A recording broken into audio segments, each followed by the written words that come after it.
പൊന്നാര ചങ്ങായിമാരെ നമ്മളെ നാടിൻ്റെ വൈബ് എന്ന് പറഞ്ഞിട്ടുണ്ടല്ലോ വല്ലാത്ത ജാതി ഒരു വൈബ് തന്നെ കേട്ടോ.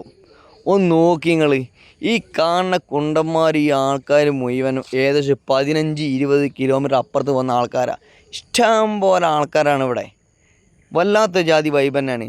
പണ്ടുള്ളവരൊക്കെ പറയില്ല മുറ്റത്തെ മുല്ലക്ക് മണമില്ലാന്ന്. അത് 100% അത് പറഞ്ഞത് ശരിയാട്ടോ. നമ്മളെ നാട്ടിലുള്ള ഒരു മനുഷ്യന്മാരും ഇവിടെ ഇല്ല. മുഴുവൻ ആൾക്കാരെ വൈകുന്നേരം 4 മണിക്ക് ശേഷം ഉണ്ടല്ലോ എന്താ ഇവിടെ കാണാനുള്ളത് ഒന്നും കാണാനില്ല. ഇഷ്ടം പോലെ ആൾക്കാരാണ്. വൈകുന്നേരം 4 മണിക്ക് ശേഷം വന്നിട്ട് 7 മണി വരെ വരിക, കുളിക്കുക, ചാടി കുളിക്കുക. നല്ലൊരു വൈബ്, നല്ലൊരു സ്ഥലമാണിത്. എല്ലാവർക്കും വന്ന് കുത്തി കഥയൊക്കെ ഒന്ന് പറയാൻ പറ്റും. ബീച്ചിലൊക്കെ പോയൊരു ലുക്കാണ് ഇവിടെയൊക്കെ വന്ന് കുത്തിൻ്റെ. നല്ലൊരു സൈറ്റാണ് കേട്ടോ. ഇത് മാവൂര് വളൽശ്ശി എന്ന സ്ഥലത്താണ്. അപ്പോൾ ആരെ വെറുതെ നിൽക്കുന്നവരൊക്കെ ഉണ്ടെങ്കിൽ വെറുതെ പോയി. ഇവിടെ ആകുമ്പോൾ വന്നിരിക്കുമ്പോൾ എന്താ പറയുക, പൈസ ഒന്നും വേണ്ട, വെറുതെ വന്ന് കുത്തി മീനൊക്കെ പിടിച്ച് നല്ല ആവേശത്തിൽ പോവാം. Okay, thank you.